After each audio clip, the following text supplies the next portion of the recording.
चंदनाचे हात पाये चंदनाचे हात पाये चंदनाचे हात पाये चंदनाचे हात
चॉकलेट का चॉकलेट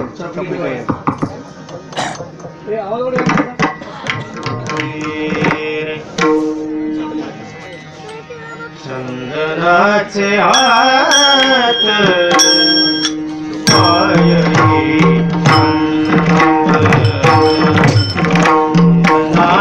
चंदनाचे हात पाये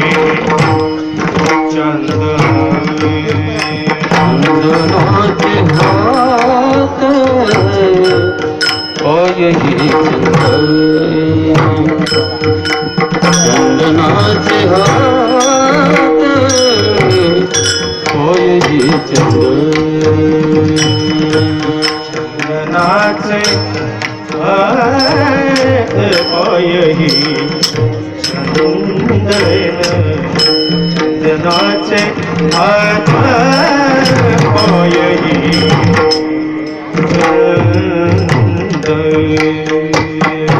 चंदनाचे हात होय ही चंदन चंदनाचे हात होय ही चंदन परेशान नाही हीन कोणी अंग परेशान नाही हीन कोणी अंग बनाय पाती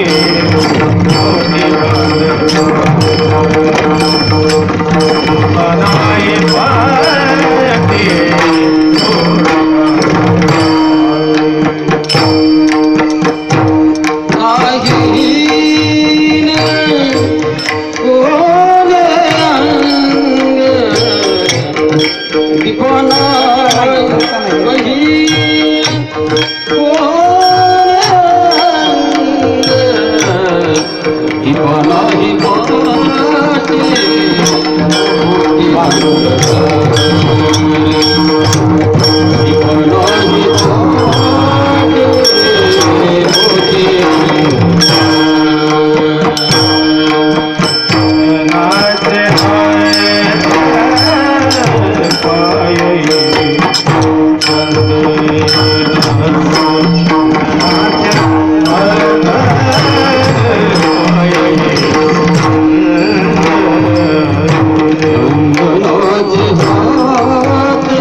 चंदनाचे हात होय ही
गोड सरबागे साखर बगे गोड सरबागे बगे गोड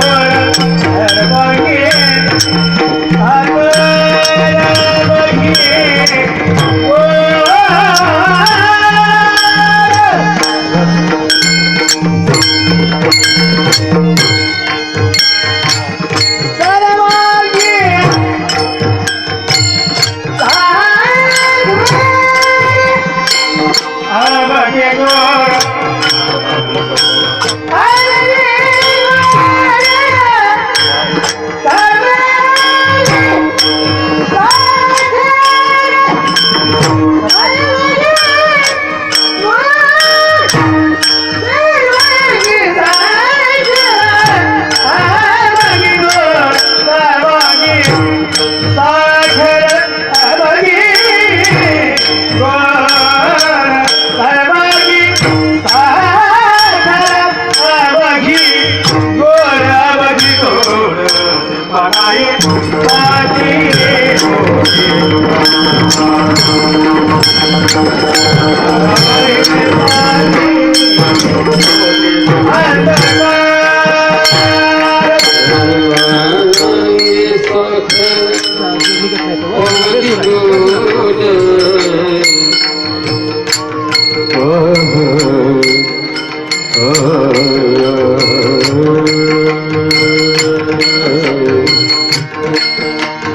चंदनाचे हात पायही चंदन, चंदनाचे हात पायही चंदन, परिसा नाही हीन कोणी अंग, दीपा नाही पाठी पोटी अंधकार, सर्वांगी साखर अवघी गोड.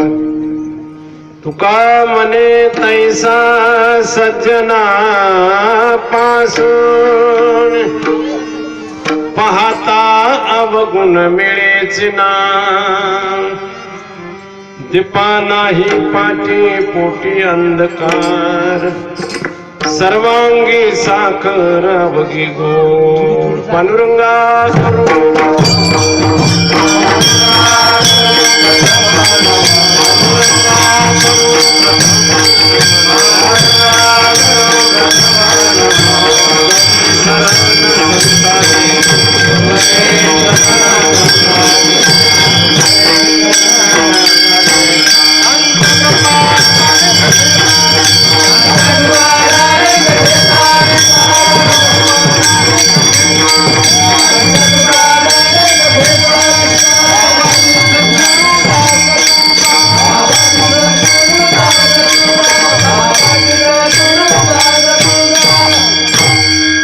नमो सद्गुरु तुकया ज्ञानदीपा नमो सद्गुरु सच्चिदानंद रूपा नमो सद्गुरु भक्त कल्याण मूर्ती नमो सद्गुरु भास्करा पूर्ण कीर्ती नमो ज्ञानेश्वरा नमो ज्ञानेश्वरा निवृत्ती उदारा सुखांतिवार मुक्ताबाई नमो त्रिभुवन पावनी अद्यत्रय जननी देवाची वसुदेव सुतं देवं कंसचानूरमर्दनं देवकी परमानंदं कृष्णं वंदे जगद्गुरुं आत्मरूप गणेशो केलिया स्मरण होय सकळ विद्यांचे अधिकरण तेची वंदो श्री चरण श्री गुरुचे जयाचे आठवे शब्द सृष्टी अंगवे सारस्वता घवे जिवेसिये वक्तृत्वा गोडपणे अमृताते पारखे मने रस होती मुळंगणे अक्षरा भावाचे अवतरण अवतरविती पुन्हा हाताचडे संपूर्ण तत्वभेद श्री गुरुचे पाय जय हृदय किंवा सोनिता तैवडे भाग्य होय उन्मेषा ते नमस्कार आता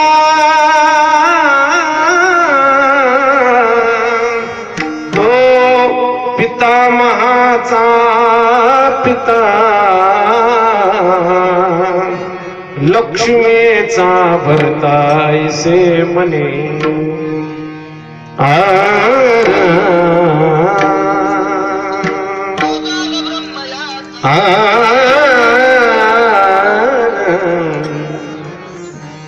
मस्तक माझे पायावरे मस्तक माझे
चंदनाचे हात पायी ही चंदन परिसा नाही ही न कोणी अंग दीपा नाही पाटी पोटी अंधकार सर्वांगी साखर अवघी गोड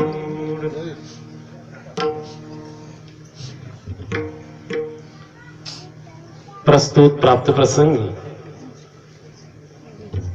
भगवत सेवेसाठी निवडलेला अभंग विश्वसंत श्री जगद्गुरु तुकाराम महाराज यांचा 3 चरणाचा अभंग आहे. या अभंगामध्ये संत तुकाराम महाराजांनी सज्जन पुरुषाचं महत्व सांगितलं. सज्जन पुरुषाचं जीवन या अभंगामध्ये सांगितलेलं आहे. सज्जन पुरुष कसे असतात, कशा पद्धतीनं ते जीवन जगतात, त्याच्यासाठी 4 दृष्टांत तुकोबरांनी या अभंगामध्ये दिले. सज्जन पुरुष चंदनासारखे जीवन जगतात. सज्जन पुरुष दीपासारखे जीवन जगतात. सज्जन पुरुष परिसासारखे जीवन जगतात. सज्जन पुरुष साखरेसारखं जीवन जगतात. आणि सज्जन पुरुषाकडे एकही अवगुण सापडत नाही, त्याला सज्जन पुरुष असं म्हणा तुकोबरांनी. अभंगावर चिंतन करण्यापूर्वी अल्पसा परिहार. आजचा जो कार्यक्रम आहे तो एक नैमित्तिक कर्मातील आहे. नैमित्तिक कर्म म्हणजे निमित्ताने केले जाणारं कर्म. वैकुंठवासी पांडुरंग महाराज घाडगे महाराजांची वडील, परमपूजनीय सुभाष महाराजांचे वडील, वैकुंठवासी किसन महाराजांचे ते वडील, 3 बहिणी आणि 2 चिरंजीव, त्यांना असा त्यांचा परिवार. आणि 1 वर्षापूर्वी त्यांनी आपला देह ठेवला आणि तो सांगून ठेवला. महाराजांची माझी चर्चा झाली. संध्याकाळी महाराजांना फोन त्यांनी केला. कोट्टणगिरीला त्यांचं कीर्तन होतं. महाराजांना फोन केला, मला बोलायचे. महाराज फेटा बांधत होते कीर्तनाच्या वेळेला. दुसरं कोणीतरी फोन घेतला. ते म्हणले आता आणि वेळ कमी आहे, परत फोन करता येईल, सकाळी बोलता येईल. ते म्हणले आता सकाळी कसलं आपलं बोलणं होत आहे, सकाळी नाही आपलं बोलणं होणार. जगद्गुरु तुकोबारे म्हणतात, शूर ओळखावा रणी आणि साधू ओळखावा मरणे. शेवट तो भला माझा बहु गोड झाला. आलो निजाच्या माहेरान भेटो रुक्माईच्या वरा. अंतकाल ज्यांना साध्य करता आला ते भाग्यवान पुरुष होऊन गेले. मृत्यूवर त्यांनी विजय मिळवला. म्हणून सांगून आणि मृत्यू असा कोणालाही येत नाही. अनेक जीवनामध्ये त्यांच्या घटना आहेत आणि त्या समाजाला मार्गदर्शन करणाऱ्या घटना आहेत. माझा त्यांचा परिचय होता. नेहमीच हसतमुख. सज्जन पुरुषाची जी लक्षणे ती पूर्ण त्यांच्यामध्ये होती. जगद्गुरु तुकोबरायांनी असेच महापुरुष पाहिले, अशा व्यक्ती पाहिल्या आणि त्यांच्या जीवनाचा अभ्यास केला. तुकोबराय माणूस पाहिला की प्रत्येक माणसाचं जीवन अभ्यासायचे. हा माणूस एवढा मोठा कशानं झाला, काय साधना यांनी जीवनामध्ये केली, आणि त्याचा पूर्ण ते अभ्यास करायचे आणि त्याबद्दल गौरवोद्गार त्यांच्या मुखातून निघायचे आणि त्याचे अभंग तयार व्हायचे. जगाची लोकसंख्या 600 कोटीच्या आसपास. भारताची लोकसंख्या 130 कोटीच्या आसपास. पण जगद्गुरु तुकाराम महाराजांनी याच्यातला एकही माणूस सोडलेला नाही की त्याच्यावर अभंग केलेला नाही. प्रत्येक माणसाच्या जीवनावर अभंग आहे. प्रत्येक माणसाच्या स्वभावावरती अभंग आहे. मोठी माणसं ज्यावेळी तुकोबरायांना दिसली, भेटली, त्यावेळी त्यांच्याबद्दल गौरव उद्गार त्यांनी काढले. कारण थोर पुरुषाचं जीवन हे आपल्या डोळ्यासमोर असावं आणि तसं होण्याचा आपण प्रयत्न करावा. ही जगद्गुरु तुकोबरायांची शिकवण आहे. म्हणून शाळेमध्ये धडे होते थोरांची ओळख. थोर पुरुषांची ओळख आपल्या जीवनामध्ये असावी. असे वैकुंठवासी दादा हे थोर पुरुष होऊन गेले. जीवनामध्ये जी तत्व चारित्र्यामध्ये पालन करायला सांगली ती त्यांच्या पुरेपूर आचरणामध्ये आली. अहिंसा, सत्य, शौच, दया, आस्तिक्य आदी चरित्रांनी परिपालन आहे. या 5 गोष्टी जीवनामध्ये मानवाने जर आचरणात आणल्या तर मानव मोठा होतो, अधिकाराने मोठा होतो. आणि म्हणून या 5 गोष्टी त्यांच्या जीवनामध्ये आल्या. अहिंसा, सर्वाशी प्रेमाने राहणं, कोणाबद्दल मनाने सुद्धा हिंसा न करणं. ज्ञानोबराय म्हणतात, जगाची या सुखोदेशे शरीर वाचा मानसे राहत न ते अहिंसे रूप जाण.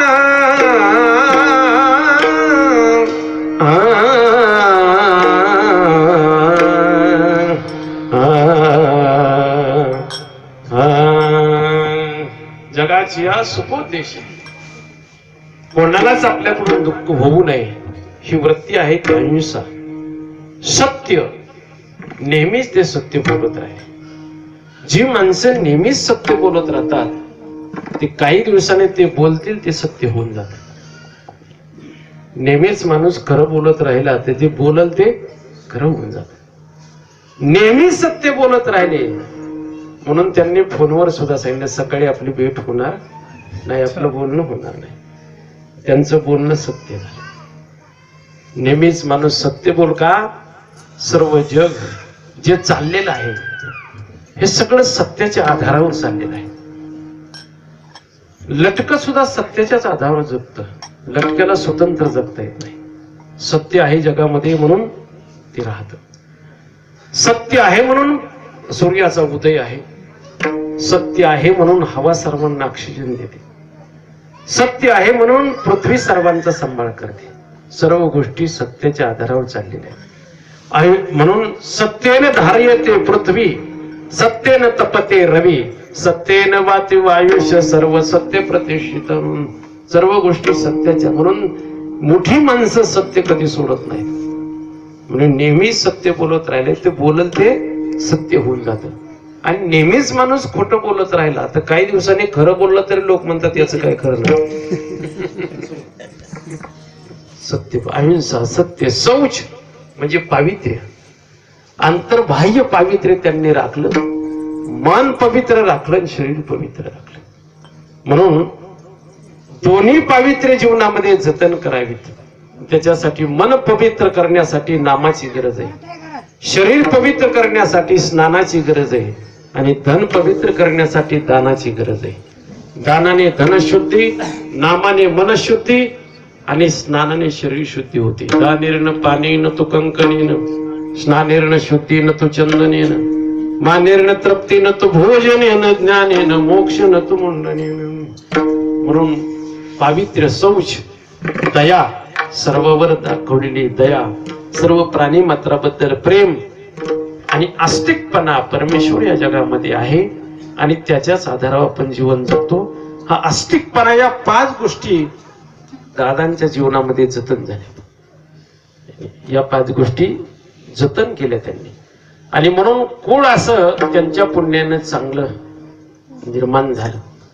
सुशील मातृपुण्येन, पितृपुण्येन चतुरतान, उदार वंश पुण्येन, आत्मपुण्येन सभाग्यतान. आणि आईच्या पुण्यानं मुलगा शिलवान जन्माला येतो, वडिलाच्या पुण्यानं मुलगा चतुर जन्माला येतो, वंशाच्या पुण्यानं मुलगा उदार जन्माला येतो, तो स्वतःच्या पुण्यानं भाग्यवान मानला जातो. त्याच्या उलट एक श्लोक आहे, उन्मादो मातृदोषेन पितृदोषेन मूर्खतान, कृपनो वंश दोषेन सो कर्मात दारिद्र्यतान. आईच्या दोषानं मुलगा उन्मत्त जन्माला येतो, वडिलाच्या दोषानं मुलगा मूर्ख जन्माला येतो, वंशाच्या दोषानं कृपण जन्माला येतो, तो स्वतःच्या दोषानं तो दरिद्री बनला जातो. आणि म्हणून आई वडिलांचं पुण्य या कुटुंबामध्ये केवढं मोठं कामाला आलं. परमपूजनीय वैकुंठवासी किशन महाराज त्यांच्या पोटी जन्माला आले. परमपूजनीय सुभाष महाराज त्यांच्या पोटी जन्माला आले. सात्विक संतती जन्माला येण्यासाठी आई वडिलांचं फार मोठं पुण्य आहे. आणि म्हणून या सगळ्या चारित्र्याचं पालन करणारी जी व्यक्ती आहे 1 वर्षापूर्वी त्यांनी आपल्यातून निघून गेली. आणि म्हणून आपल्या धर्मसंस्कृतीमध्ये जे नियम सांगितले त्या नियमाचं पालन ग्रस्ताश्रम मानवाने करावं. आणि म्हणून आज त्यांचं श्राद्ध आहे. जे श्रद्धेनं केल्या जातं सत्कर्म त्याला श्राद्ध असं म्हणतात. श्रद्धेनं केलेलं सत्कर्म आहे आणि म्हणून त्याला श्राद्ध असं म्हणतात. श्राद्ध का करायचं? ज्ञानेश्वर महाराज म्हणतात निमित्ताने का होईना आणि आपण त्यांची आठवण करावी. का गुरु गोत्राग्नी पूजी अवसरी भजे द्विजी का निमित्ता देखील जी पितर उद्देशे आपल्या वडवडिलांच्या उद्देशानं त्यांचं श्राद्ध करावं. आणि म्हणून मासिक श्राद्ध आहे, दररोज एक श्राद्ध आहे आणि वर्षानं केल्या जातं त्याला वर्ष श्राद्ध असं म्हणतात. म्हणून आज वर्ष श्राद्ध आहे. विहित कर्मामध्ये 4 प्रकार आहेत. त्याच्यातलं नैमित्तिक कर्म आहे. आज मानवाने आचरण करायला जे शास्त्राने 4 कर्म सांगितले नित्य, नैमित्तिक, काम्य आणि प्रायश्चित्त. त्याचे 2 प्रकार साधारण प्रायश्चित्त आणि असाधारण प्रायश्चित्त. निषिद्ध कर्म आहे त्याचा त्याग करावा मानवाने. विहित कर्माचं पालन करावं. सुरापान परद्रव्य हरणं, सुरापान करणं, दुसऱ्याच्या धनाबद्दल आसक्ती बाळगणं हे निषिद्ध कर्म आहे. हे धोका देणार आहे, हे दुःख देणार आहे आणि म्हणून त्याचा त्याग सांगितला शास्त्राने. पालन करायला सांगितलेलं जे कर्म आहे त्याच्यामध्ये नित्य, नैमित्तिक. नित्य कर्म काय आहे? नित्य कर्म आहे नाथराय वर्णन करतात नित्य कर्माचे लक्षण, नित्य कर्माचे लक्षण,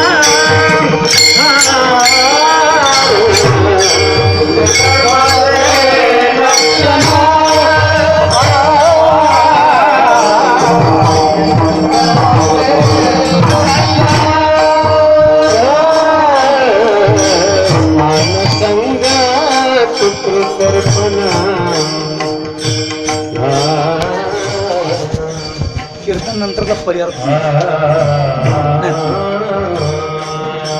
कीर्तन नंतरचा पर्याय म्हणजे सर्वांचा तुम्ही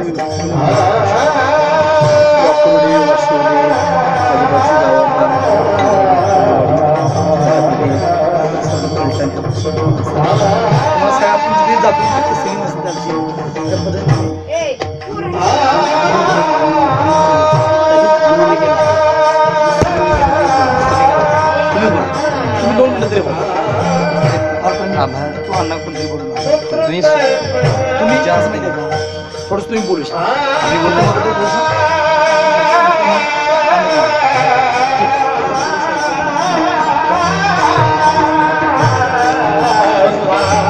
कुटुंबाबद्दल व्यवस्थित तुम्ही बोलू शकता.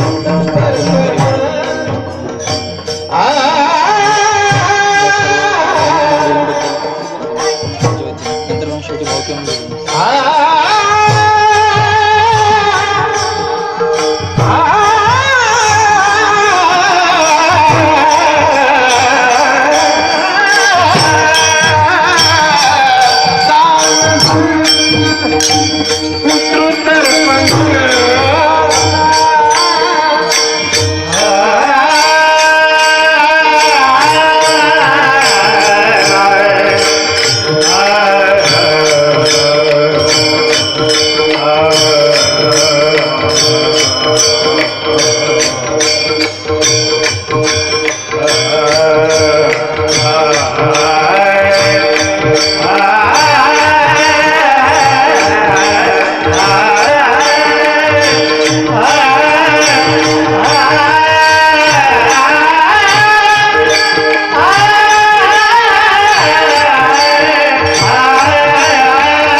देवामध्ये स्नान करणं, दान करणं, देवपूजा करणं, ब्रह्मयज्ञ करणं. ग्रहस्थाश्रमी मानवाने 5 प्रकारच्या यज्ञाचं पालन करावं असं धर्मशास्त्र आपल्याला सांगतं. ते 5 यज्ञ असे आहेत: अध्यापनम ब्रह्मयज्ञ, पितृयज्ञस्तु तर्पणम, अग्निदेवो बलिर्भूतो नरयज्ञ, आतिथ्य पूजनम. 5 प्रकारच्या यज्ञाचं पालन करा. त्याच्यामध्ये ब्रह्मयज्ञ आहे पहिला. ब्रह्मयज्ञ म्हणजे अध्यापन, अध्ययन करणं ब्रह्मयज्ञ आहे. आपण चांगलं शिकावं, इतरांना चांगलं शिकवावं. हो, आपण चांगलं बोलावं, इतरांना चांगलं बोलायला सांगावं. अध्यापनम ब्रह्मयज्ञ. पितराम प्रित्यर्थ जो विधी केला जातो त्याला पितृयज्ञ असं म्हटले.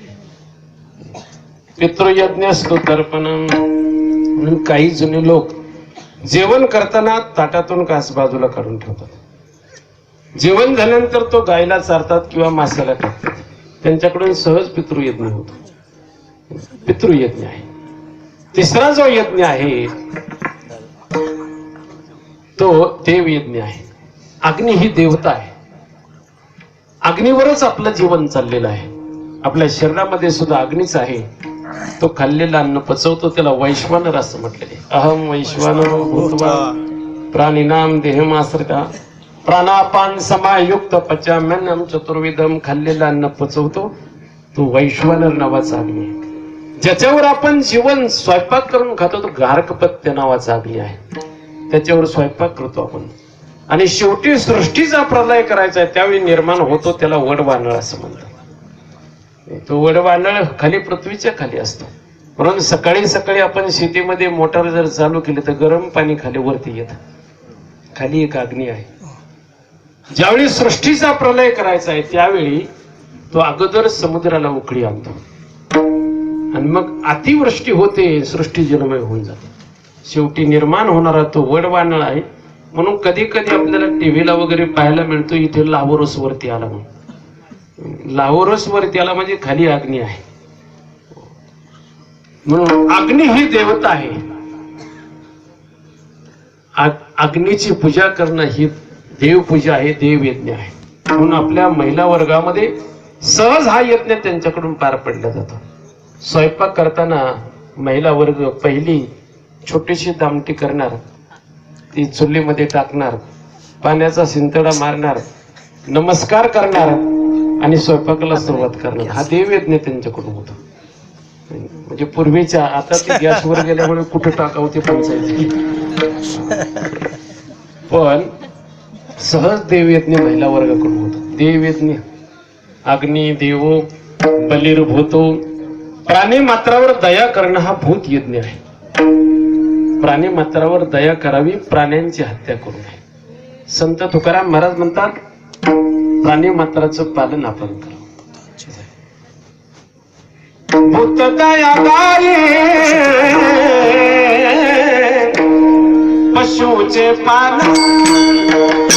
भूत दया गाये पशुचे पालन. भूत दया गाये पशुचे पालन. भूत दया गाये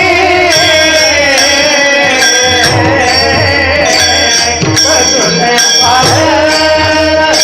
तांडल्या जीवन वन, तांडल्या जीवन वन, तांडल्या जीवन वन,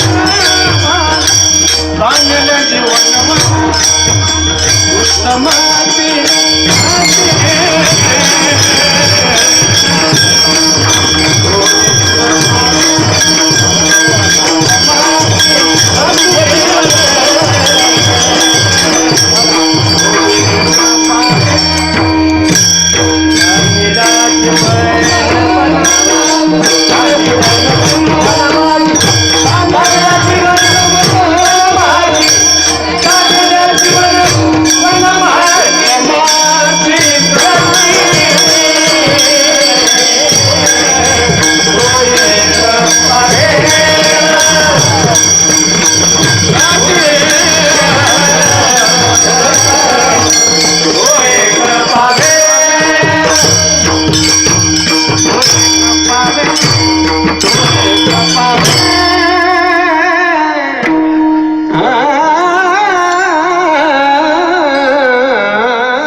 दया गाई पशुचे पालन प्राण्याला जीवन म्हणा माझी प्राणी मात्रावर दया करणं भूत यज्ञ दारात आलेला अतिथी वेलमुख न जाणं अतिथी यज्ञ या 5 प्रकारच्या यज्ञाचं पालन ग्रस्ताश्रम मानवाने करावं. त्याच्यामध्ये दुसरा यज्ञ आहे तो पितृयज्ञ आहे.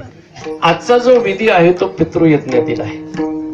आजचा विधी आहे तो पितृयज्ञ. दादांच्या प्रित्यर्थ हा केलेला यज्ञ आहे त्याला पितृयज्ञ म्हणतात.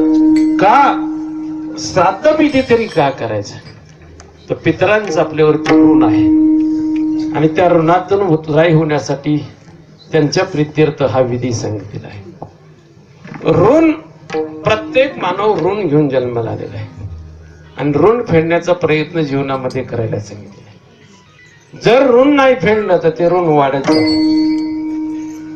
जसं अग्नी नाही विझवला तर तो वाढत जातो. ऋण नाही फेडलं तर वाढत जातो. शत्रूचा बंदोबस्त नाही झाला तर शत्रू वाढत जातो. म्हणून अतिरेकाचा बंदोबस्त करण्यासाठी सैनिक लढते. ते वाढलं तर त्याच्यापासून धोका होतो. म्हणून अग्निशेष शत्रुशेष ऋणशेष तथैवच. अग्नी शिल्लक राहायला वाढतो, ऋण शिल्लक राहिले वाढतं आणि शत्रू शिल्लक राहिला की तो वाढतो. म्हणून असंख्य प्रकारची ऋण जीवनामध्ये असतात आणि त्याच्यामध्ये प्रामुख्याने 3 ऋणांचं वर्णन आहे. एक आचार्य ऋण आहे, एक देवाचं ऋण आहे आणि तिसरं मातृपितृ ऋण आहे. ते आचार्य ऋणातून मुक्त होण्यासाठी मानवाने ऋषी मुनींनी घालून दिलेला मार्ग आहे त्या मार्गाने आपण वर्तन करावं.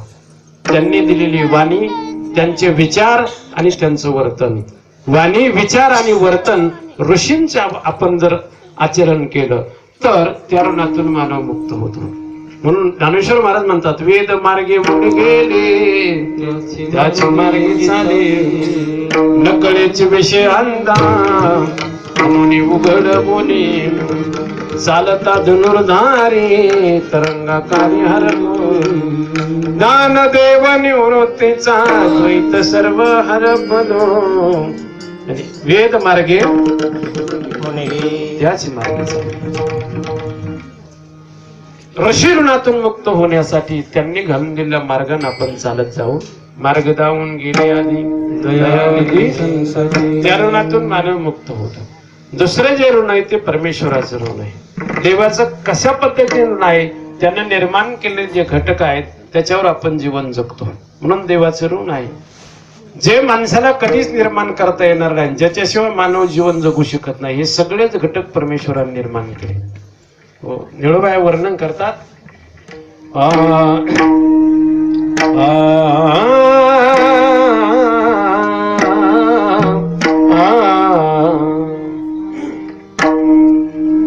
एकलन कंठवेची मनोनियाये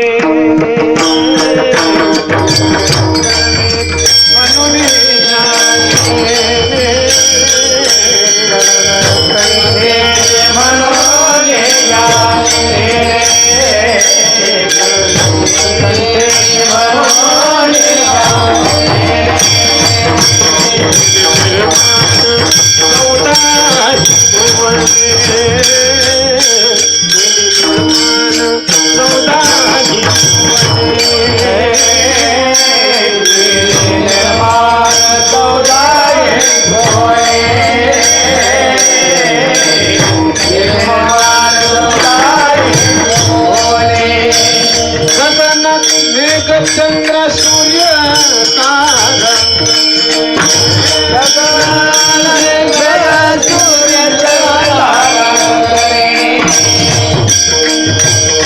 पाचही महाभूते भौतिक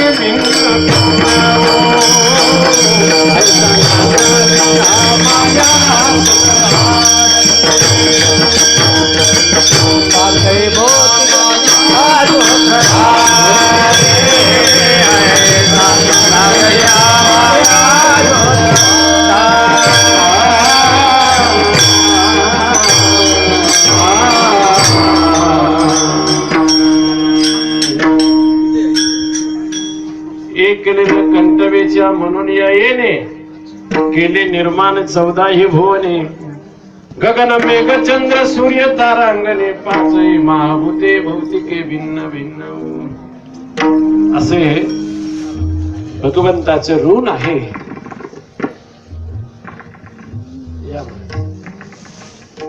असे देवाच्या ऋणाचं जयापासून सकळ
जयापासून सकळ महिमंडळ हे झाले तो हा पंढरीचा राणा.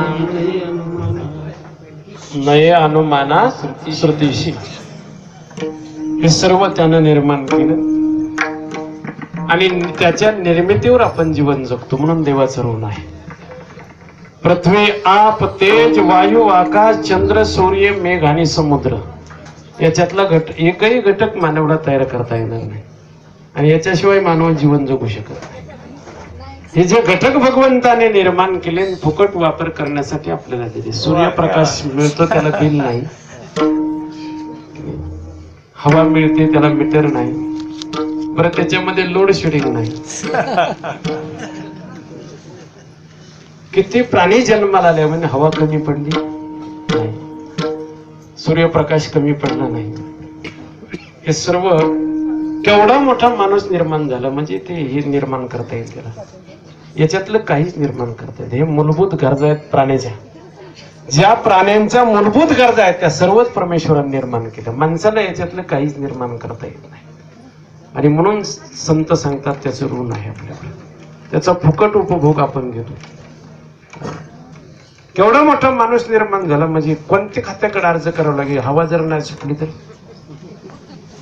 2 मिनिट हवा जर नाही मिळाली तर एकही प्राणी जिवंत राहणार नाही. अशी हवा कुठल्याच खात्याला तयार करता येत नाही. सूर्यप्रकाश नाही, सूर्य निर्माण करता येणार नाही, आकाशामध्ये ढग आणता येत नाही, पाऊस पडता येत नाही, पडायला लागला पाऊस तर आवरता येत नाही, भूकंप कधी होईल सांगता येत नाही. मग दुसऱ्या दिवशी केंद्रबिंदू येतो. केंद्रबिंदू आला पण दुसऱ्या दिवशी आला. 1,00,000-2 लाख माणसं मेली आणि दुसऱ्या दिवशी पेपरच भरला. इतक्या स्केलचा या ठिकाणी केंद्रबिंदू होता. आदल्या दिवशी कुठे गेलता तो. याच्यातल्या घडामोडी काही गोष्टी होऊन जातात आणि नंतर त्याचा ओळख होतो. एक विनोदाचं उदाहरण आहे. आजोबाच्या ताटात नातू जेवायला बसला आणि जेवता जेवता 2-3 वेळा ते पोरगं ओरडलं, बाबा बाबा थांबा. पण आजोबाला जेवताना मौन होत. ते जेवताना बोलत नव्हते. तोंडाला बोट लावलं आजोबांनी. जेवण झाल्यानंतर हात धुतला आणि मग विचारलं, का रे कार्ट्या, तुला माहित नाही का माझा दररोजचा नियम कडक नियम आहे, माझा जेवताना मी बोलत नाही. का ओरडला सांग. तो म्हटला, बाबा आता सांगून काय फायदा नाही. का आमटीत झुराळ पडलो होतं, तशीच आमटी खाल्ली म्हणला तुम्ही. आता पोटात झुराळ केलं सांगून काय फायदा आहे.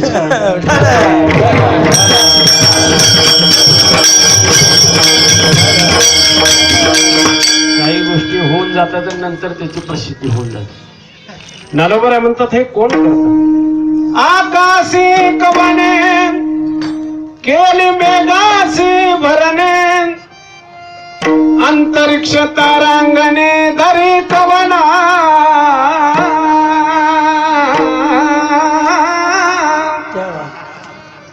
गगनाचा तणावा कवने केला के दवा पवन हिंडता सावा हे कवनाचे मता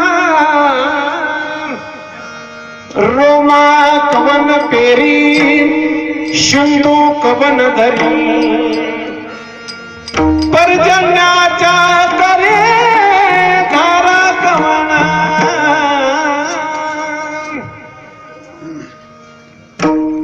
तुझी असतेने वेदासी बोलते तुझी असतेने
तुझिया सत्तेने वेदाशी बोलणे सूर्याशी चालणे तुझ्या वय आईसा तो समर्थ ब्रह्मांडाचा धनी वर्म हे जाणून शरण देव ऋणातून मुक्त होण्यासाठी देवाच्या निर्मितीचा उपभोग आपण घेतो आणि त्याचा उपभोग घेतो म्हणून देवाचं ऋण आहे. तुकोबरा म्हणतात त्या ऋणातून उतरा होण्यासाठी आपल्याकडे जास्त काही नाही का सर्व त्यानंच निर्माण केले. महाराज म्हणतात देवा पूजा कशाने करावी हे सुद्धा आम्हाला सुचत नाही म्हणते कासयाने पूजा करू केशराजा हाची संदेह माझा फेडियाचा उदय घेणार तरी स्वरूपती तुझी तेथे माझे काय वेचे देवा. पाण्यानं आंघोळ घालायचं म्हटलं पाणी तू निर्माण केलं, गंध लावायचं म्हटलं गंध निर्माण तू केला, दक्षिणा व्हायचे म्हटलं धातू तू निर्माण केला, वाहू दक्षिणा तरी धातू नारायण. ब्रह्मतेचे अन्न तुझे काय गाता तू ओंकार टाळी नादेश्वर नाचावया थार नाही पोटे फलदाता तुझी तांबू लक्षात ते माझी सत्ता काय अशी एकच करू आम्ही तुका म्हणे मजा घे तुझे नामन धूपदीप रामकृष्ण. एकच करू देवा सकाळी उठल्यानंतर तुझं स्मरण करून झोपताना तुझं स्मरण करू बस. देव ऋणातून उतराय होण्यासाठी तुकोबर म्हणतात आठवीन पायी हा माझा नवस रात्रंदिवस पांडुरंगा. देव ऋणातून मानव मुक्त होईल. तिसरं जे ऋण आहे ते मातृपितृ ऋण आहे. मातृपितृ ऋणातून मुक्त होण्यासाठी हयात आहे तोपर्यंत त्यांच्या मनोगताप्रमाणे जीवन जगावं. म्हणजे हयात आहे तोपर्यंत त्यांचा अपमान कधी होऊ नये. वयोवृद्ध माणसाचा अपमान आपल्याकडून कधीच होऊ नये. आणि वयोवृद्ध माणसाचा अपमान झाला तर दोष निर्माण होतो आणि वयोवृद्धाचा सन्मान राखला तर चार गोष्टी जीवनात वाढल्या जातात. आयुर्विद्या यशोबलम, आयुष्य विद्या यश आणि बळ या चार गोष्टी वृद्धाच्या दर्शनानं सन्मानानं वाढल्या जातात. कुणी वयोवृद्ध असेल, कुणी ज्ञानवृद्ध असेल, कुणी तपोवृद्ध असेल. तपोवृद्धांचं दर्शन घ्यावं, वयोवृद्धाचं दर्शन घ्यावं आणि ज्ञानवृद्धांचं दर्शन घ्यावं. त्यांच्या आशीर्वादामध्ये अभिवादनशीलस्य नित्य वृद्धोपसेविना चत्वारे तस्य वर्धन्ते आयुर्विद्या यशोबलम. चार गोष्टी वाढल्या जातात. म्हणून वयोवृद्ध माणसाचा अपमान कधी करू नये. वयोवृद्धाचा सन्मान राखावा. तर माणसं अपमान करतात. एक उदाहरण, वडिलाच्या मांडीवर मुलगा बसलेला आहे आणि थोडं थोडं त्याला बाळाला बोलता येते. तेवढ्यामध्ये दारामध्ये झाड होतं, त्या झाडावर कावळा येऊन बसला. त्या बाळाने विचारलं, बाबा हे काय आहे? म्हणले कावळा आहे. तो कावळा उडून गेला, परत येऊन बसला. परत विचारलं बाळाने, बाबा हे काय आहे? म्हणजे कावळा. असं 10 वेळा कावळा उडून गेला, परत येऊन बसला. बाबाने सांगितलं कावळा. 10 वेळा कावळा सांगितलं. आता पुढे असं झालं, मुलगा मोठा झाला, वडील थकले, वय झालं. सहज घरात कोणी आल्यानंतर, बाहेरची व्यक्ती आल्यानंतर म्हाताऱ्याने विचारायचं, अरे कोण आहे रे हे? त्याने सांगितलं, बाबा हा माणूस आहे. 2 वेळा विचारलं, अरे कोण आहे हे? ते म्हणले, बाबा तुम्हाला सांगतो ना, हा माणूस आहे. 3ऱ्या वेळेला विचारलं, कोण आहे रे हे? ते म्हणले, तुम्हाला कळत नाही का? भलताच मुलगा रागवला. बाबा 3 वेळा सांगितलं ना तुम्हाला, हा माणूस आहे म्हणून. इतका रागवला तो मुलगा. वडिलांनी सांगितलं, अरे 10 वेळा तुला कावळा सांगितलं आणि इतके लवकर रागवायचं कारण काय? तुला मी 10 वेळा कावळा सांगितलं, तो 3 वेळातच रागवला का? त्यांनी खूप सहन केलंय, म्हणून आपण त्यांचा अपमान कधी करू नये. वयोवृद्ध माणसाचा सन्मान टाकावा आणि गेल्यानंतर मग श्राद्धादी कर्म करावीत. गेल्यानंतर म्हणून आजचा जो विधी आहे तो या श्राद्ध विधी आहे.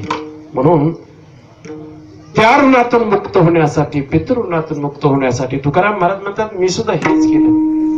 पिंड पदावरी दिला आपुली करी, माझे झाले गयावर जन पिटले, पितरांचे ऋण केले कर्मांतर, भूम मारिली हरिहर तुका म्हणे माझी, पार उतरले ओझे, माझे झाले गयावर जन पिटले, पितरांचे ऋण. पितृऋणातून मुक्त होण्यासाठी आणि हा विधी सांगितलाय.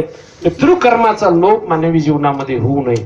पितृकर्माचा लोप झाला तर पितरांचा कोप होतो आणि त्या कुळाला ते शाप देत राहतात. आणि म्हणून पितृकर्माचा लोप होऊ नये म्हणून दररोज पितृयज्ञ आहे, अक्षयतृतीय आहे, पितृ पंधरवडा आहे आणि निमित्ताने का होईना, आणि निमित्ताने म्हणजे जे पितृ उद्देश आहे, निमित्ताने का होईना पण पितरांचं स्मरण व्हावं. आणि म्हणून अलीकडे लोक मानत नाही, ते म्हणतात आम्ही हे काही मानत नाही. मानणं न मानणं ज्याच्या त्याचा आवडीचा विषय. एक गोष्ट सर्वांना आवडत नाही, सर्व गोष्टी एका माणसाला आवडत नाही. सर्व गोष्टी सर्वांनाच आवडत नाही आणि एक गोष्टही सर्वांना आवडत नाही. प्रत्येकाची आवड भिन्न आहे. काही लोक म्हणले आम्ही हे मानतच नाही.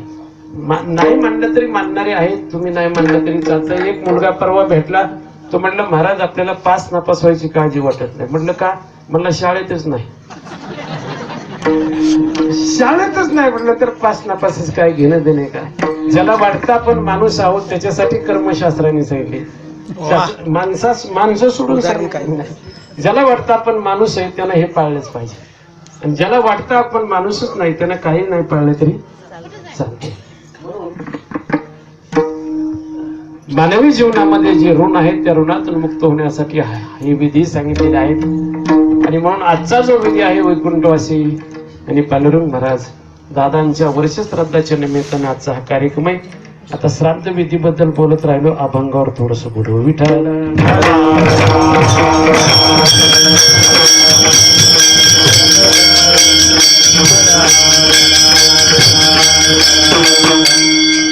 जगद्गुरु तुकोबराय म्हणतात, सज्जन पुरुष या जगामध्ये परमेश्वराने निर्माण केले.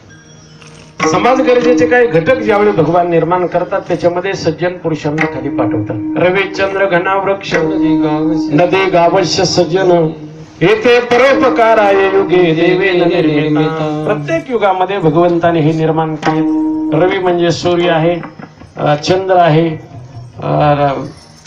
वृक्ष आहे, गाय आहे, मेघ आहे, नदी, गाय आणि सज्जन पुरुष समाजावर परोपकार करण्यासाठी भगवंताने पाठवलेले असतात. मासे सज्जन पुरुष ओळखायचे कसे? आकृतीने दोन्ही माणसं सारखे दिसत असतात. सज्जन आणि दुर्जन आकृतीने सारखे दिसतात, वरून कळत नाही का हा दुर्जन आहे की सज्जन आहे. आणि ज्यावेळी मराठराय वल्ली आणण्यासाठी द्रोणागिरी पर्वतावर चालले होते त्यावेळी काळनेमी सुद्धा त्यांना सज्जन दिसला. आणि काळनेमी सज्जन दिसल्यामुळे ते म्हटले, सज्जना घरचे अन्न बळीचे घ्यावे मागून, नाही तरी जीवन उगेचे प्राशावे. ते म्हणले सज्जना घरचं अन्न मागून घ्यावं, आणि काही घरचं अन्न पैसे दिले तरी खाऊ नये म्हणले.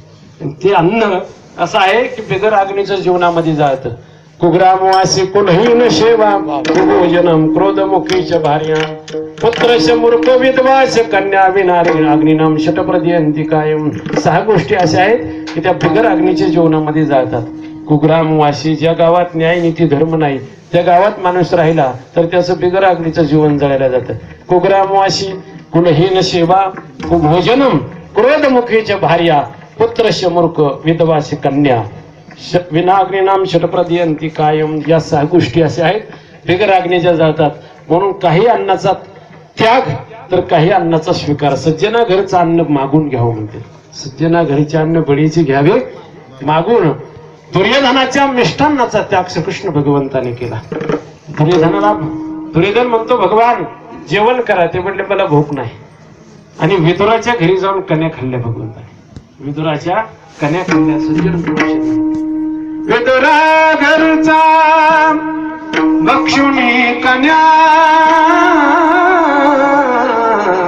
विदुरा घरचा भक्षुनी कन्या परमानंद झाला.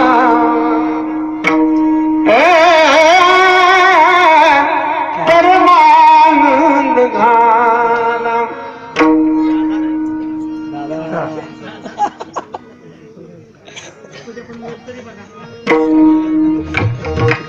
मनमोहन मुरली वाला मनमोहन मुरली वाला नंदाचा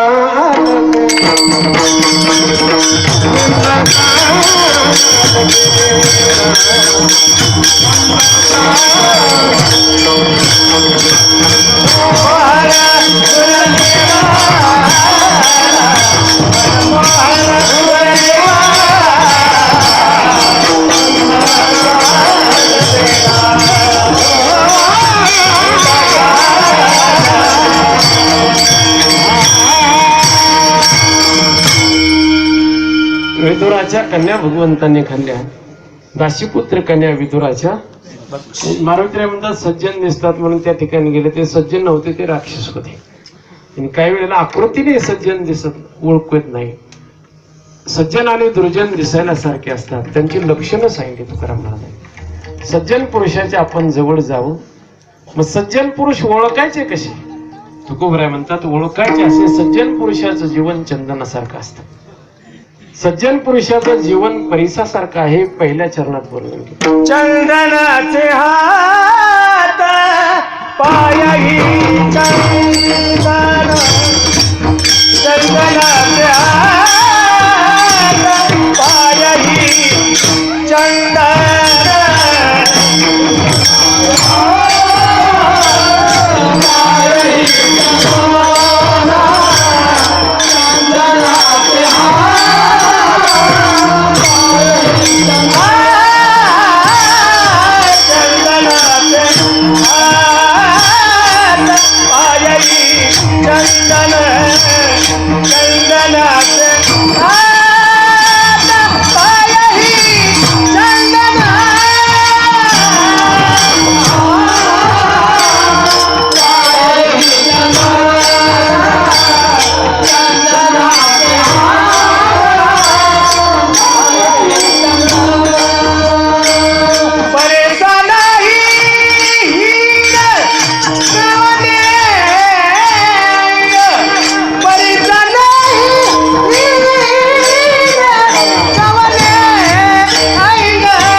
महाराजांनी सज्जन पुरुषासाठी पहिलं उदाहरण दिलं ते चंदनाचं. सज्जन पुरुषाचं जीवन चंदनासारखं आहे. चंदनाची कोणतीच बाजू हिनत्वाची नसते. कोणतीही बाजू घेतली तरी तो चंदनच आहे. फांदी घेतली तरी चंदन आहे, त्याचं गुड घेतलं तरी चंदनच आहे. म्हणून चंदनाचे हात पायही चंदन. चंदनाकडे 3 गुण आहेत.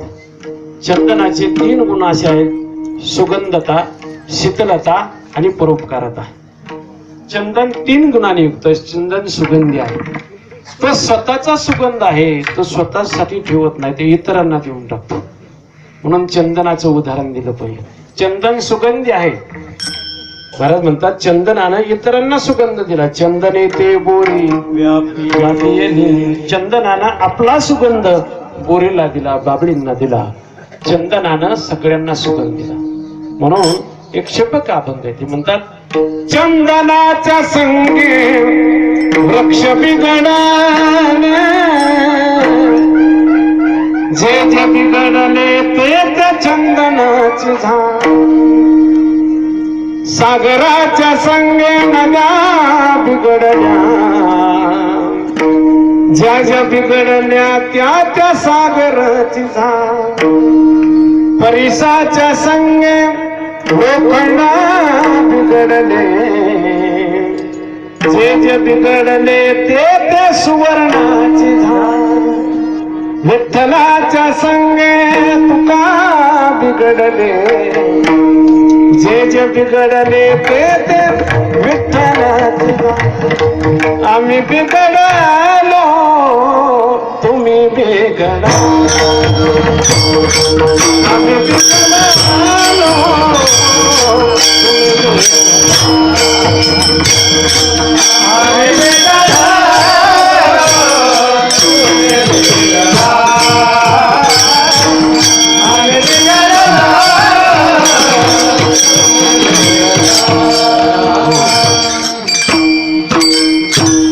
चंदनाच्या सानिध्यामध्ये झाडं चंदनमय झाली. सागराच्या सानिध्यामध्ये नद्या सागरूप झाल्या. परिसाच्या सानिध्यामध्ये लोखंडात परिवर्तन झालं, त्याची उंची आणि किंमत वाढली. हो, त्याच्याकडे लवचिकपणा निर्माण झाला आणि त्याची किंमत वाढली. परिसाच्या सानिध्यामध्ये लोखंडाचा मोठेपणा निर्माण झाला. आणि म्हणून विठ्ठलाच्या सानिध्यामध्ये तुकोबराय विठ्ठल रूप झाले. म्हणून ते म्हणतात आम्ही बिघडलो तुम्ही बिघडा ना. आम्ही बिघडलो तुम्ही बिघडा असा याचा अर्थ नाही. आम्ही बी घडलो तुम्ही बी घडा ना. आम्ही बी घडलो तुम्ही बी घडा. आणि म्हणून चंदन स्वतःचा सुगंध इतरांना देतो.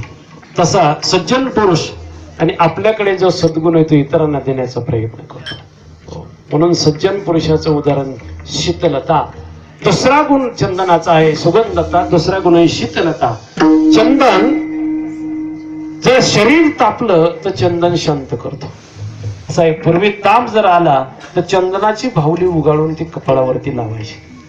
म्हणजे चंदनाच्या भावलीनं काय व्हायचं, चंदनाच्या शीतलतेनं शरीराचा ताप जायचा. पण पूर्वी एकच ताप होता, आता तापाचे प्रकार वाढले.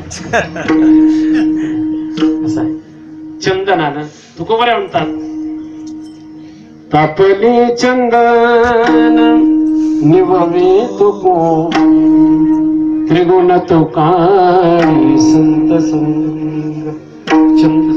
शरीर तापलं तर चंदन शांत करतो. म्हणून शीतलता नावाचा गुण चंदनाकडे आहे. तसाच किती कोपिष्ट माणूस जरी सज्जन पुरुषाच्या जवळ आला तरी त्यांच्या वाणीनं तो शांत होतो. नारदाच्या अंगावरती वाल्याकोणी जाऊन आला. नारद म्हणले थांब रे, हे कशासाठी करतोय, हे तुझ्याकडून पाप होते. तो म्हणला पापन पुण्य मला कोणी सांगितलंच नाही आतापर्यंत. अरे तुला मी सांगतो हे पाप आहे. पाप हे दुःख देत असत, पुण्य सुख देत, अज्ञान बंधन निर्माण करत, ज्ञान मोक्ष देत. आणि म्हणून हे पाप घडते. नारद मुनी आणि वाल्या कोळ्याचा संवाद झालेला आहे. वाल्या कोळी म्हटला आतापर्यंत मला पाहून लोक पळून जायचे, मला पाहिल्याबरोबर प्राण सोडून द्यायचे, पण माझ्याशीच बोलणारा हा कोणीतरी दिसतो, मला घाबरत नाही. नारद म्हटले मी घाबरत नाही, घाबरण्यासाठी आलोच नाही, तुला घेऊन जाण्यासाठी आलो. अरे घडतं हे पाप. तो म्हटला पाप पुण्य मला माहितच नाही. पाप कशाला म्हणतात पुण्य कशाला म्हणतात हे अजिबात मला माहित नाही. आजही बरेच वाल्मिक आहेत, पूर्वी एकच होता.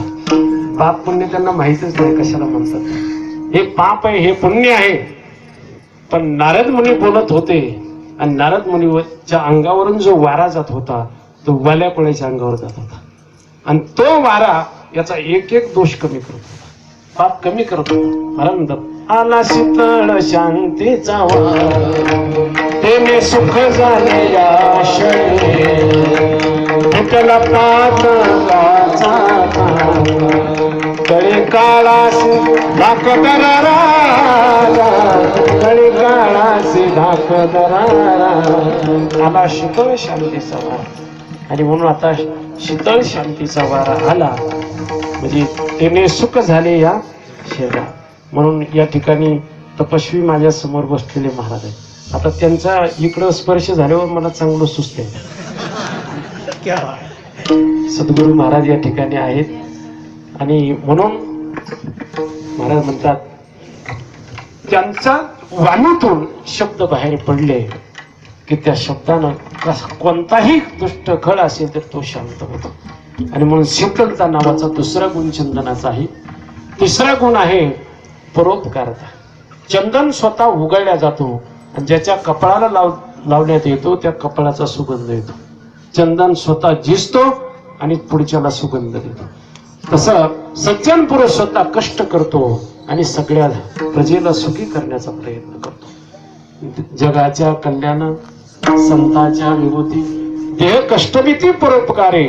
आणि म्हणून पहिलं उदाहरण तुकोबारांनी चंदनाचं दिलं. चंदनाचे हात पायही चंदन असे सज्जन पुरुष असतात. दुसरं उदाहरण दिलं ते परिसाचं दिलं. परिस कोणत्याही अंगाने लोखंडाला त्यांना स्पर्श केला तरी परिसाचं सर्व अंग परिसच आहे. परिसा नाही कोणी अंग. परिसाच्या कोणतीच बाजू हिनत्वाची नाही. तुकाराम महाराज म्हणतात परीस लोखंडाला स्पर्श करतो ना आपला महिमा त्याला दाखवतो. आपुल्या महिमाने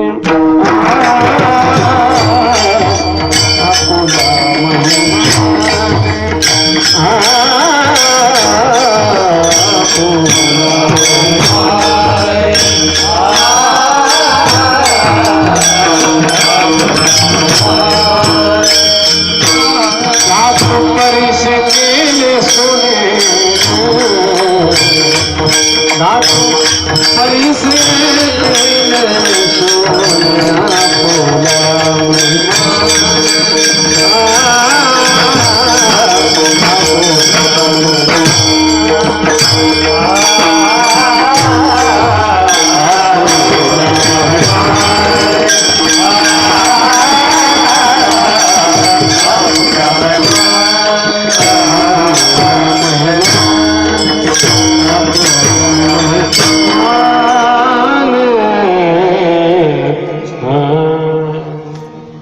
आपल्या महिमाने धातू परिशे केले सोने. म्हणून परिसाचं उदाहरण दुसरं दिलं. आपली आता वेळ संपली. आता पुढची चरण सरळ म्हणून दाखवतो. तुकोबराय म्हणतात असंच परिसासारखं परिवर्तनशील जीवन चालीमध्ये महाराज सज्जन पुरुष जगतात आणि परिवर्तनशील समाजामध्ये परिवर्तन करतात.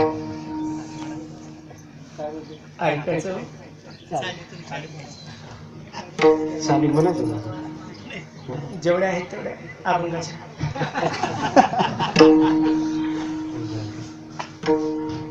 अगोदरच मला हौस आहे. तुम्ही मला म्हटलं अजून आनंद वाटला.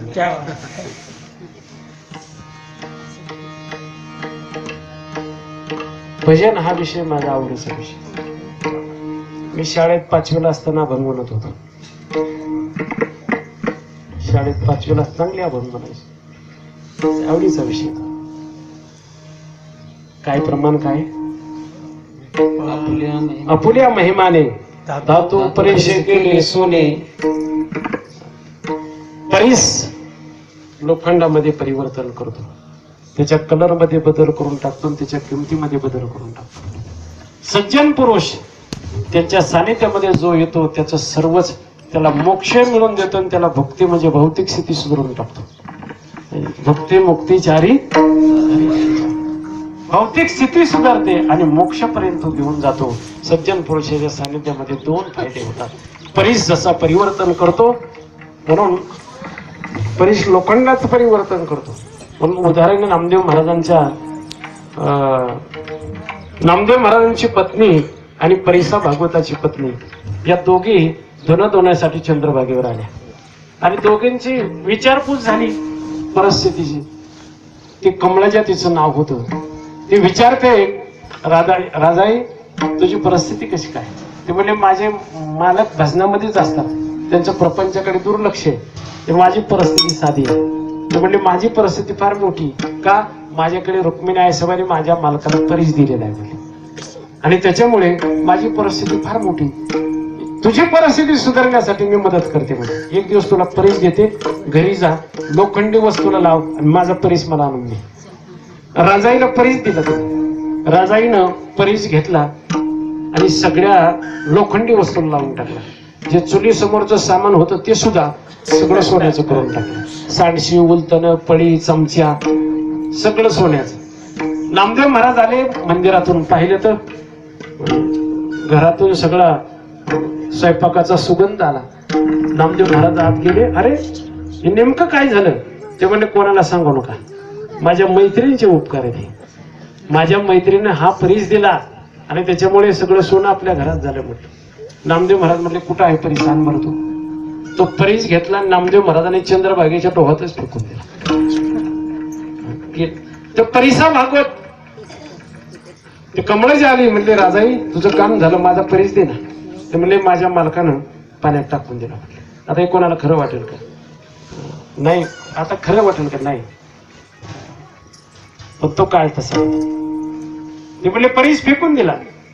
ते भागवताला समजलं. तो संधीच पाहत होता, कारण नामदेव महाराज येता जाता प्रश्न विचारायचे, त्याला प्रश्नाचं उत्तर सांगता येत नसत. त्यांचं रुक्मिणी आईसाबाच्या मंदिरामध्ये रामायण चालायचं. नामदेव महाराज दर्शनाला गेले की काहीतरी प्रश्न विचारायचे आणि ते त्यांना सांगता येत नसत. ते म्हणायचे मला कुठेतरी संधी सापडा, म्हणजे याच्याबरोबर भांडतोच म्हटले मी. आणि मग अशी परिस्थिती झाली. नामदेव महाराज मंदिरात गेले आणि लंकेचं वर्णन चाललं होतं. परिसा भागवत रामायणामध्ये लंकेचं वर्णन सांगत होते. तेवढ्यामध्ये रामदेव महाराज उभे राहिले. म्हटले लंकेचं वर्णन सांगताना विभीषणाच्या घरास तोंड कोण करे तेवढं सांगा. जे नाही सांगता अपमान वाटला. रुक्मिणी आईसाहेबाला परिसा भागवत म्हणतात.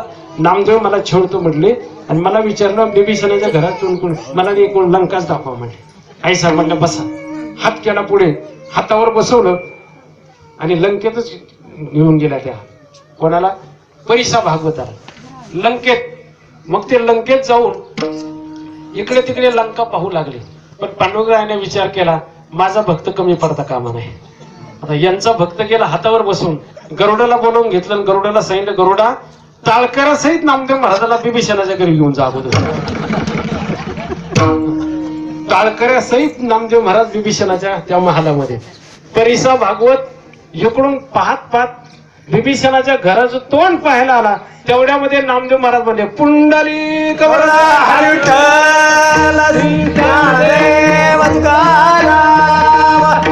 तिथूनच माघारी फिरले. परिसा भागवत माघार. नामदेव महाराज म्हणले इकडे या, इकडे या म्हटले. ते म्हणले नको, माझ्या अगोदर तुम्ही आले म्हणले इथे, आणि कुठेतरी संधी पाहिजे म्हणून परीस मिळत नाही म्हणून नामदेव महाराजाच्या दारात गेले. परीस द्या म्हटले. तुम्ही असेच लोक आहेत. माझा परीस म्हटले चोरून ठेवला आणि सांगता पाण्यामध्ये फेकून दिला. हे सत्य वाटणार नाही, पहिला परीस द्या. पैसा भागवताचा आवाज वाढला आणि भांडणं जशी सुरू झाली, मोठ्यानं बोलायला सुरुवात झाली की लोक जमा झाले. कारण लोक भजनापेक्षा भांडणाला जास्त जमवतात ताबडतोब. तिथे काही आमंत्रण नसतं, पत्रिका नसती. अमक्या तमक्या दिवशी अमक्याची भांडणं होणार आहेत. वेळ आहे 5 ते 7 आणि या वेळेमध्ये आपण भांडकोदळ्या माणसांनी लाभ घ्यावा. आपले नम्र. अशी काही पत्रिका नसती, पण माणसं तिथं गर्दी जमा झाली आणि तेवढ्यामध्ये काही लोक म्हणायचे नामदेव महाराजांचं बरोबर आहे, ते असं कुठं घडत असतं. काही लोक म्हणायचे परिसा भागवताचं बरोबर आहे. नामदेव महाराज म्हणले अरे भांडता कशासाठी, परिसच पाहिजे ना, चला ना, चला चंद्रभागेत टाकलेला, चला देतो तुमचा. नामदेव महाराज बरोबर सगळेच लोक आले आणि मग ते पाण्यामध्ये उतरले. वंजळवर खडे घेतले वाळूचे आणि परिसा भागवताच्या समोर हात केला आणि सांगितलं तुझा नेमका ओळखून घ्यायच्यात. त्यानं खडा प्रत्येक घेतला आणि पाहिलं, लोखंडाला लावून पाहिलं, प्रत्येक खडा परीस होता. नामदेव महाराज म्हणले उचल, तुझा नेमका कोणता आहे? तो म्हणला परीसच नको मला परीस नको. का? परीस निर्माण करणाराची ओळख झाली, मला आता परीस नको. नामदेव महाराजांच्या पायावर लोटांगण घातलं आणि आता मला परीस नको, तर तुमच्यासारखा महान पुरुष मला भेटला ज्याच्या हातामध्ये ताकद आहे की दगडाचे परीस करण्याची. दर्शन घेतलं. नामदेव महाराज म्हणले नको तुम्हाला? हो नको. तसेच्या तसेच परत परीस पाण्यात फेकले. नामदेव महाराजांनी परिसा भागवत वरती आले आणि जे पाहायला आले होते सगळ्यांनी कापड काढले, पुढे घ्यायला सुरुवात केली. अजून चांडी घेऊन बघत पण काय सापडलं नाही त्यांना.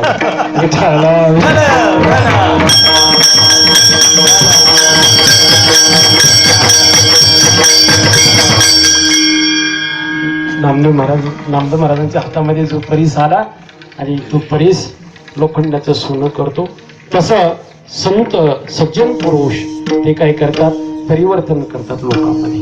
म्हणून सत्संगेन परम प्राप्य दुस्तरांतर ते चिरात तस्माद ते प्रयत्नेन सत्संगम सततम करू. आपल्या जीवनाची उंची वाढवायची असेल तर सदाच्या संपन्न सत्व सज्जनाच्या सानिध्यामध्ये आपण जावं. परिवर्तन होत चालतं. एकदा विचारात परिवर्तन झालं की भावना बदलून जातील. भावना बदलली की जीवनामध्ये अनुभव बदलतात. विठ्ठल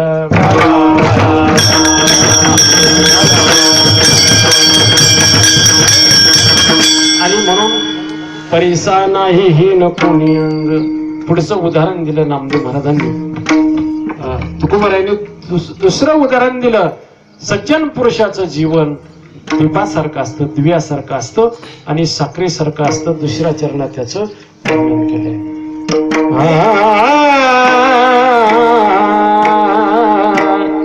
Ah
दीपा नाही पाटी पोटी अंधकार सर्वांगी साखर अवघी गोड.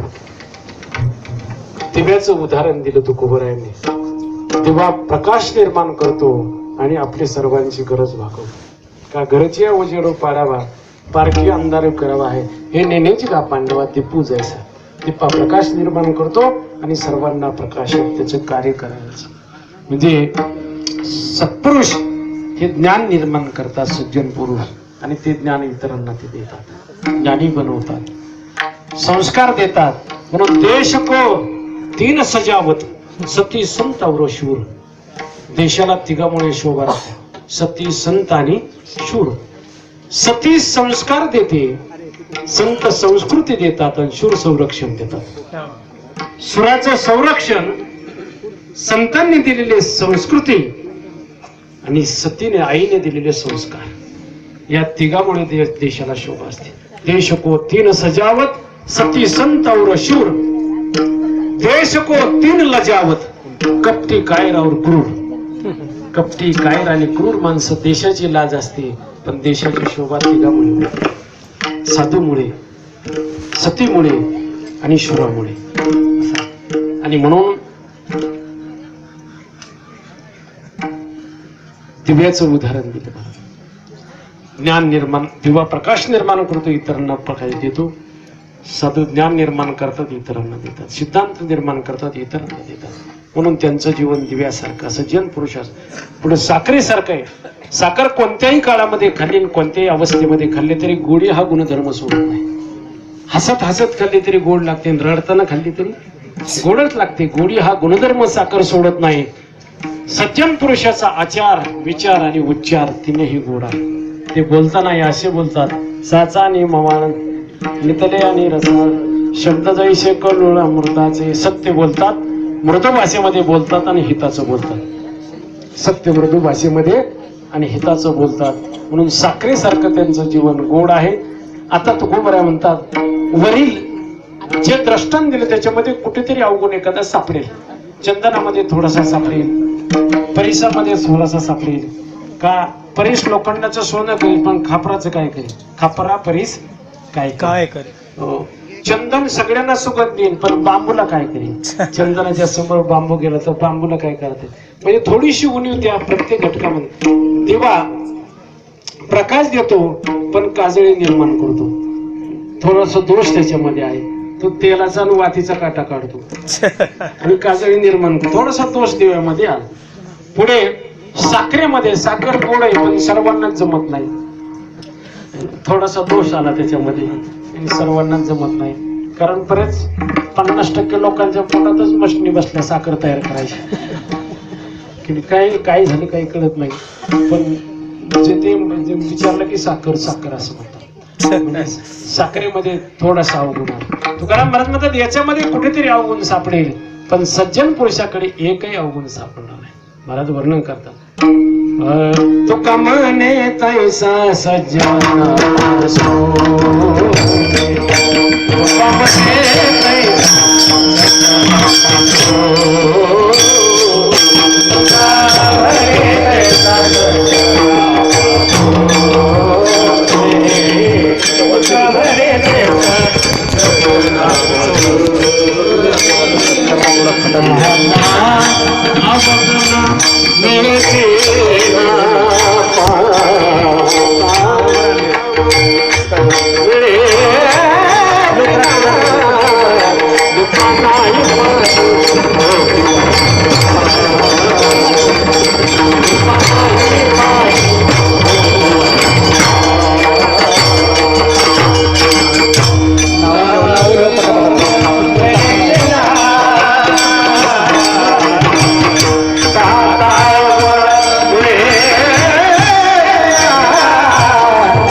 तुका म्हणे तैसा सज्जना पासून पाहता अवगुण मिळे जनात गोरंतात. अशा सज्जन पुरुषाकडून एकही अवगुण सापडणार नाही, तर सर्व सद्गुणाचा समुच्चय त्यांच्याकडे आहे. म्हणून अशा या अभंगाचा सरळ अर्थ झाला.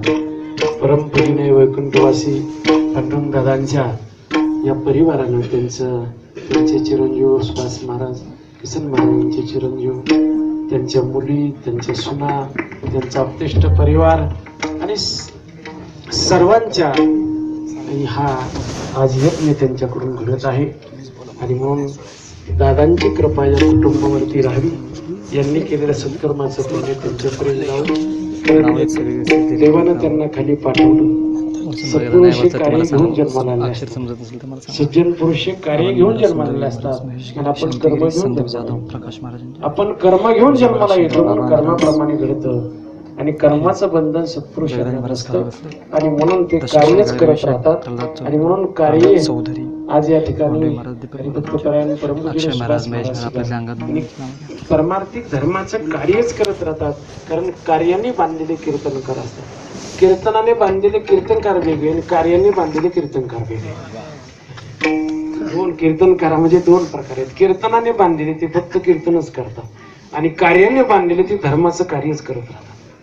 कार्याने बांधलेले आणि म्हणून या ठिकाणी सर्व देव मान्य श्रोत्यांच्या समवेत माता भगिनी आमचे सगळे महाराज मंडळी योग असा आहे की निवडत आज या ठिकाणी गुणवान मंडळी या ठिकाणी एकत्र आले आणि अत्यंत गुणवान. किती मृदंग सुंदर आहे. मी तुमच्या मृदंगावर दिवसभर कीर्तन करतो. लागेल ते वाजवणं. गाणाराचं गाणं काढून घेणारे वाजवणारे लागतात. गाणाराचं गाणं काढून घेताय तुम्ही, नाही तर गाणाराचं गाणं मोडून टाकणारे वाजवणारे. गाणं मोडणारे आहेत ते नुसते कीर्तन बदलतात. आपले काय करतात, पकवाज बदलतात. पकवाज वाजवत नाही. वाजवणं वेगळं आणि बदलणं वेगळं असं आहे. या ठिकाणी महाराजांनी अत्यंत सुंदर, दोघांनी सुंदर मृदंग वाजवला. या ठिकाणी आमच्या जगदाळे महाराजांनी खूप सुंदर साथ केली. आपले सगळे परिसरातील या कुटुंबावरती महाराजावरती प्रेम करणे सगळे मंडळी आले आणि विशेष योग म्हणजे या ठिकाणी त्रिमूर्ती, चतुर्मूर्ती, एक साधू पुरुष या ठिकाणी आजच्या कार्यक्रमाला उपस्थित आहेत. त्यांचं दर्शन घेतो, सर्वांचं दर्शन घेतो आणि दादांच्या जीवात्म्याला ते शांती देणे म्हणण्याचं कारण आहे त्यांचीच कृपा आपल्यावर असावी. अशा थोर पुरुषांची कृपा आपल्यावरती व्हावी, आपल्या जीवनाचं कल्याण होतं आणि म्हणून त्यांच्या चरणी सेवा समर्पित करून याच ठिकाणी शिवेला पूर्ण विराम देतो.